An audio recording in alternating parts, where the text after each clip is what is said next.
Happy New Year, guys, and merry another fucking year of consumerism.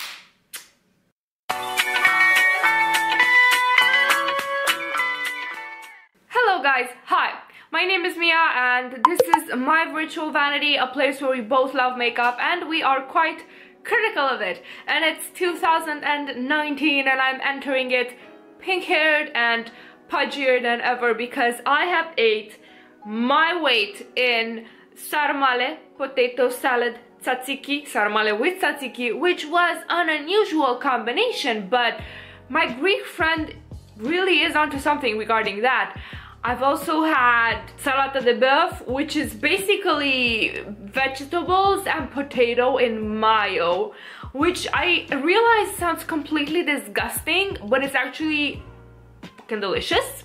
And cake and Christmas food in general, and I drank too much, so I'm just going to continue this video rolling around over here left and right. Also, you would think having pink hair is fun, and it is for like 2 days, but then it's not as fun. Also, it's more red now because I did wash it.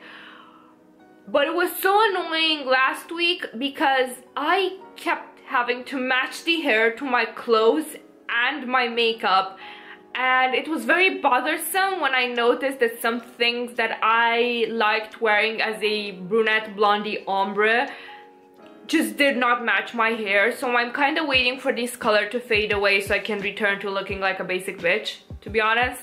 You're not here to hear about that. You're here because it's 2019. I've not done a buy it or deny it in the past 2 weeks because I was like, you know what, it's fucking Christmas, I need a break. And we've got things to talk about, so let's get to it. So the first thing that I want to talk about is this Natasha Denona Mini Duo Blush and Glow. This is already available. It retails for $19 and it is a glitter fest.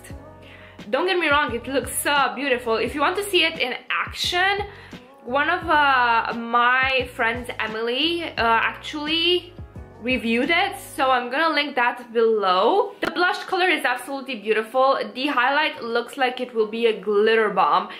I'm interested in it. I really think this looks absolutely pretty. And it's $19, which granted is really fucking expensive for something that has pans the size of pennies. But I don't know, I'm kinda eyeing it across the bar, you know. We'll see. And we've got Lime Crime, which came out with the Venus Extra Large 2. So, based on the packaging teaser, I thought it was gonna be lime greens and pops of neon orange and much more vibrant than it is as it looks right now. And to be quite fair, when I initially saw it without swatches, I was like, what the fuck is this shit? What the fuck is this shit? But then I saw it swatched and it's got those exact type of greens that I absolutely love and that I look absolutely great with, and I want it. But Lime Crime was problematic and I don't know if I'm ready to buy from them yet, and I'm thinking that those peachy tones and greens maybe aren't that hard to dupe, so I'm really giving it a long hard thought over here. Oh, that's so I hate that I like it, because I really want to hate it on the principle that it's from Lime Crime, but for God's sake, it looks pretty. It looks pretty swatched. It's got the tones that I really like. So Viseart is coming out with a palette that is, the name amuses me because if you write the word in Romanian but with an I instead of an like, you know, a Y, that literally translates to a singular ball. And I don't mean ball as in something to play with, although you can play with them if that's your thing. I literally want a dude's ball. I don't want to say the word because... Okay, never mind. So this thing is $80, yeah? And First of all, $80 fucking dollars. So that's a pass from me in the first place. Second of all, it's all shimmers, and I'm like, I'm not gonna pay $80 fucking dollars for a palette full of shimmers, no matter how pretty the shimmers are, when I could just go to any indie brand that I like and get those exact same shimmers, and even better, for half the price. So that's a no from me. Secondly, let's say I would be willing to spend the $80 on Viseart. Yeah, let's say we're willing.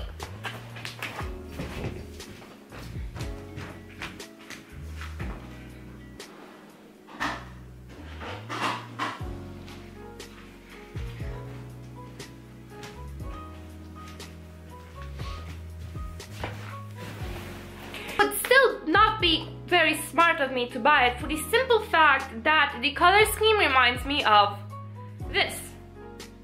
This is the NYX Metal palette. This was a limited edition from, I believe, a year and a half, maybe 2 years ago. And well, I really do enjoy this palette, so I have absolutely no need for the Viseart one, even if it's the best quality that the money could offer, because it's still $80 fucking dollars.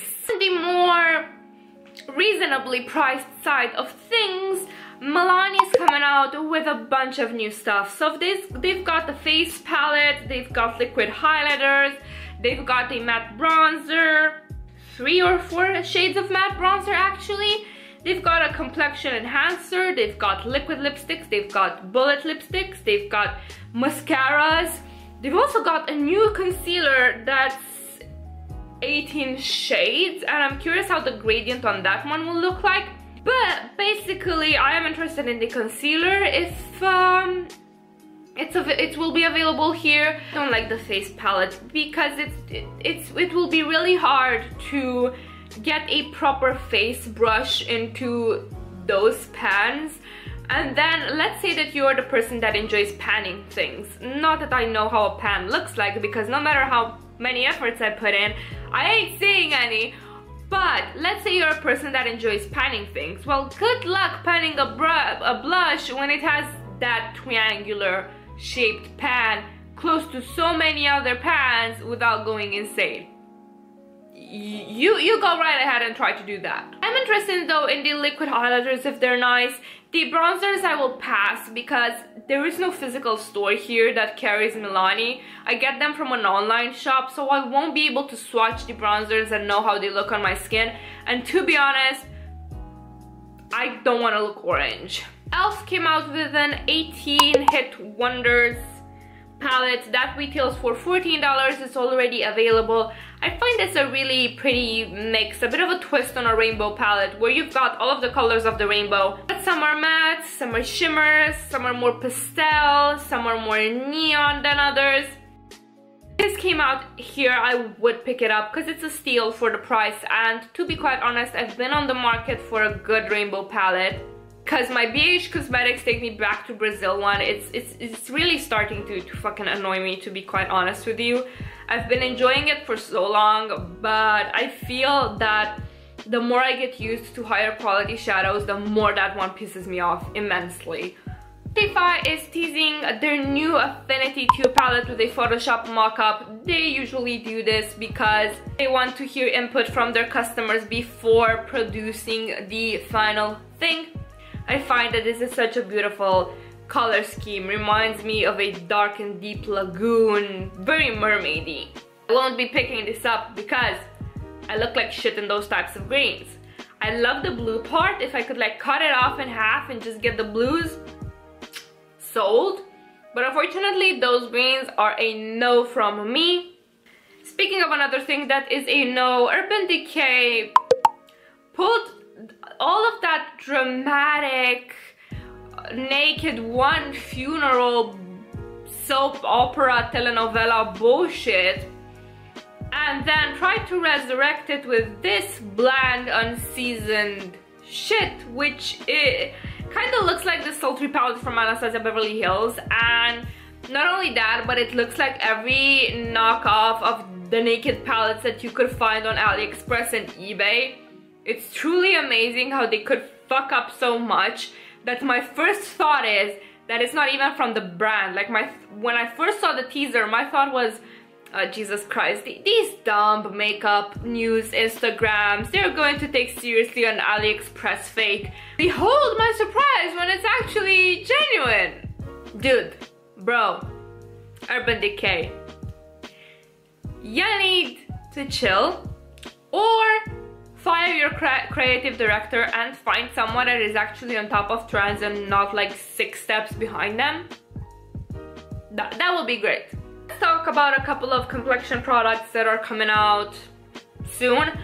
Fenty came out with new concealers. So they've got a shade range of about 50 concealers. Then they've added 10 more shades to their foundation, and they've put out setting powders. I'm interested to see how the concealer is, if it will work on dry skin tones or not, because as far as I know, the foundation is amazing for people with combo to oily skin, but not that great for people with dry skin, so that is why I didn't personally pick it up. But you know, a concealer is more flexible. I might try one if I see it in store and I like the consistency and the such. And to be honest, Fenty did such a great job with the shade range from the very start, and basically started a whole revolution in the community because people realized that, yo, that is doable, that can happen. And so people have really started giving other brands shit for not being inclusive, because they're like, yo, if this upcoming brand can do it, so can y'all. You know what I'm saying? I think Fenty really marked a turning point in what we expect from brands and how we expect brands to behave regarding inclusivity. Speaking of shades, so Morphe is coming out with foundations, and there are going to be 60 shades of foundation. This is going to retail for, let me see if I can find it, $18, and it's going to be available starting from January the 17th? Yeah, the 17th. I think this is a really good move for Morphe. But what I find interesting is that, why are there no Morphe babes of color though? Except Manu MUA. Manu MUA is Latino as far as I know, but still, he is quite white passing. So I'm like, yeah, okay, you guys are putting out foundation. And don't get me, no brand is truly woke. They're all doing it for money. But I'm like, couldn't you have thought of maybe a couple of months past in the year, maybe just add 1 or 2 darker skinned representatives for the brand, so it doesn't like look like you're trying to cash in on the inclusivity issue. But you know what? If you find your shades and it's $18, it's such an accessible price, and people do love Morphe.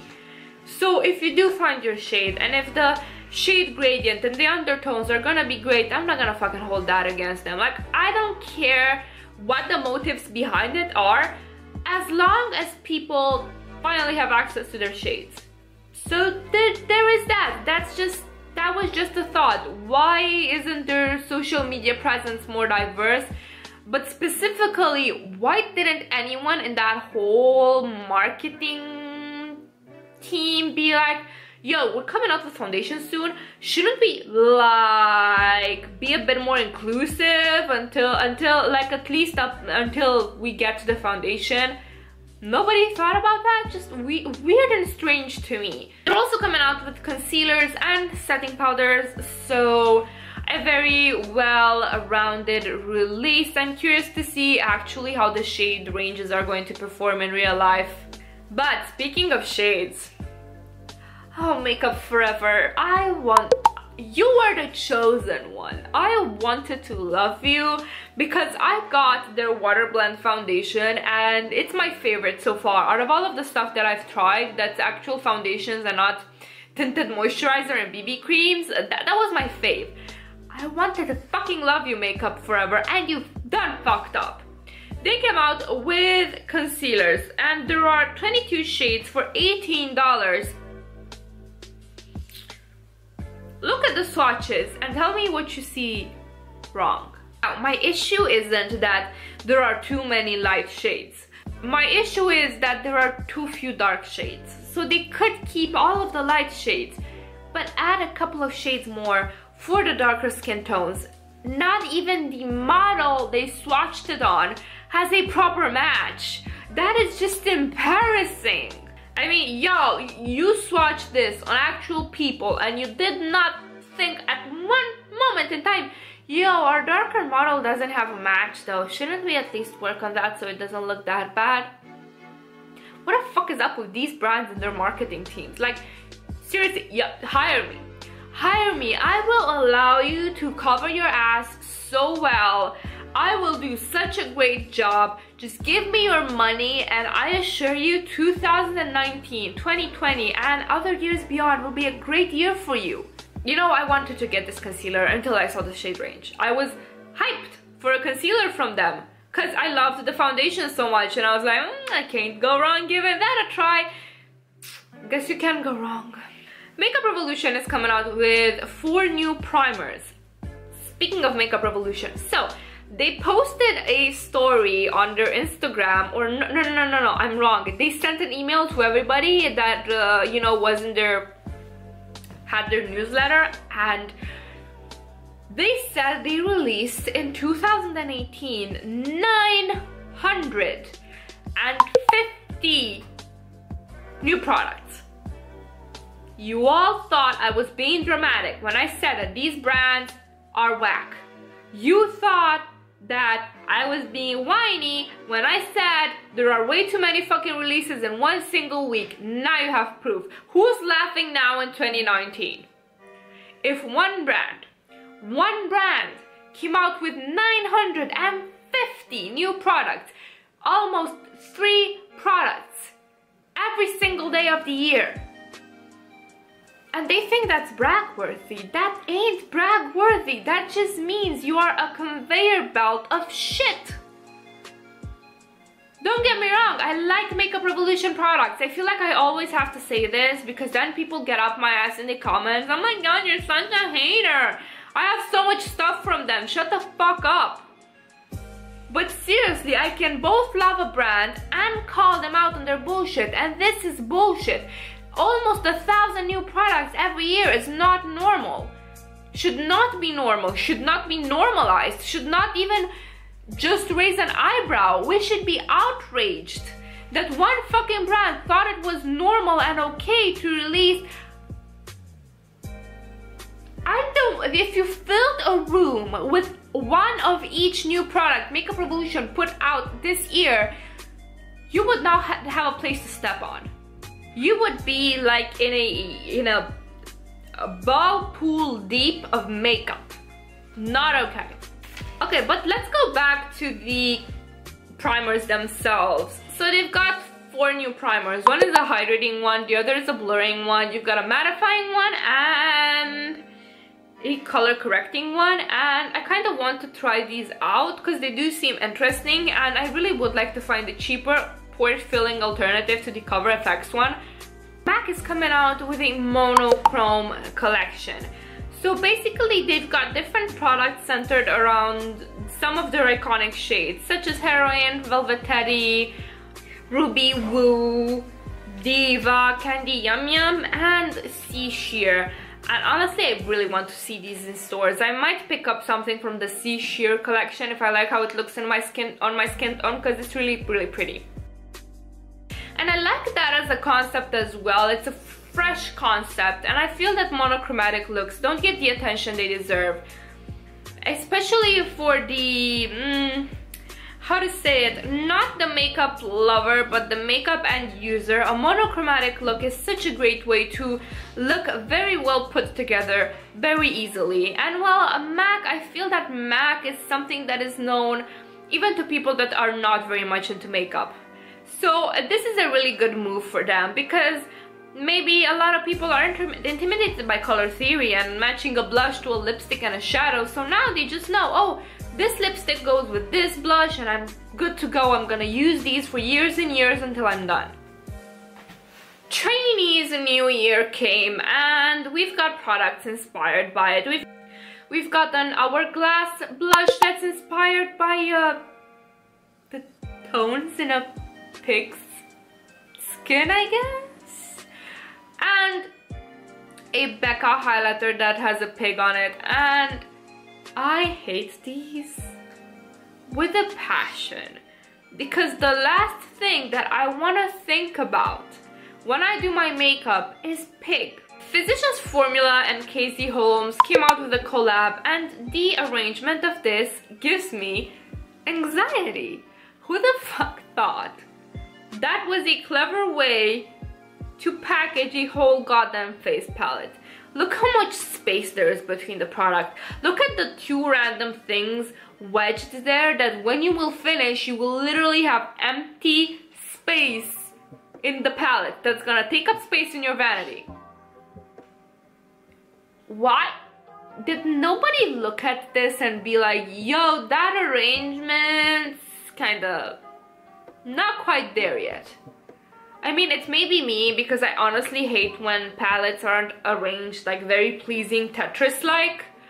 I actually have planned a video on palettes that are like this and annoy the shit out of me. That's gonna be up, I think, sometimes this week. I'm not sure, depending on how much I get to film this weekend. We'll see. Still, like, I like the color scheme in the shadows. I like the color scheme up there, except that bronzer that looks like Orange City. But even if Physicians Formula were in my country, I simply would not pick this up, because looking at that palette fills me with immense fury and the desire to like clean and organize my whole house. Like, do you sometimes get that when you see things so poorly arranged? Menagerie Cosmetics is coming out with their liquid lipsticks. I actually saw the post on Instagram like 30 minutes ago. And I think these are beautiful shades. Some unusual ones in there too. I will not be picking these up because I do not wear liquid lipsticks, but I find that they're a good addition to their collection. As far as I know, they didn't have a lot of stuff that wasn't eyeshadow before. So this is a nice way to expand their brand and offer something that a lot of people like and love. So I want to talk about something tiny and cute. This is the Gothic Garden Cosmetics, and first of all, oh my god, that name, I love it.